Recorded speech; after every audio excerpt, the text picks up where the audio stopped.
आज बऱ्याच जणांना माहिती नाही, परंतु आज राष्ट्रीय पक्षी दिन आहे. त्या राष्ट्रीय पक्षी दिनाच्या पण शुभेच्छा देतो. कारण मित्रांनो, मायमाऊलींनो, पक्षाचं महत्व आणि त्यांच्या संवर्धनासाठी एक जागरूकता निर्माण करण्यासाठी हा दिवस फार महत्वाचा आहे, म्हणून तो साजरा केला जातो.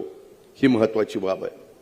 आम्ही लहानपणी बघायचो, कुठेही बघितलं तर चिमण्यांचा चिवचिवाट आपल्याला सगळ्यांना ऐकायला मिळायचा. आता तुम्हाला चिमणी कुठे दिसते का? चिमणी पण दिसत नाही, चिमणा पण दिसत नाही. कारण चिमणीच नाही तर चिमणा कुठनं येणार? ह्याच्यातला गमतीचा भाग जाऊ द्या, परंतु अक्षरशः लहानपणी कुठेही शेतावर जा, कुठल्याही गावात जा, कुठेही कोकणात जा, कुठल्याही परिसरामध्ये जा, अशा छानशा उड्या मारत मारत मारत त्या चिमण्या सगळीकडे फिकायच्या. ही निसर्गाची गरज आहे.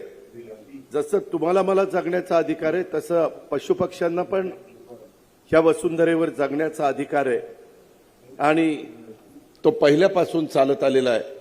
त्याच्यामुळे त्याच्यात पण जागरूकता निर्माण करण्याचं काम मी तर अनेकांना सांगत असतो की बाबांनो, ज्याला शक्य असेल त्यांनी बाहेर वेगवेगळ्या प्रकारचं त्या पक्ष्यांचं जे खाद्य आहे ते ठेवा. काही ठेवतात, पक्षीप्रेमी ठेवतात, खाद्य ठेवतात, पाणी ठेवतात, आणि त्याच्यातनं हे प्रमाण वाढावं, ही त्याच्या पाठीमागची कल्पना आहे.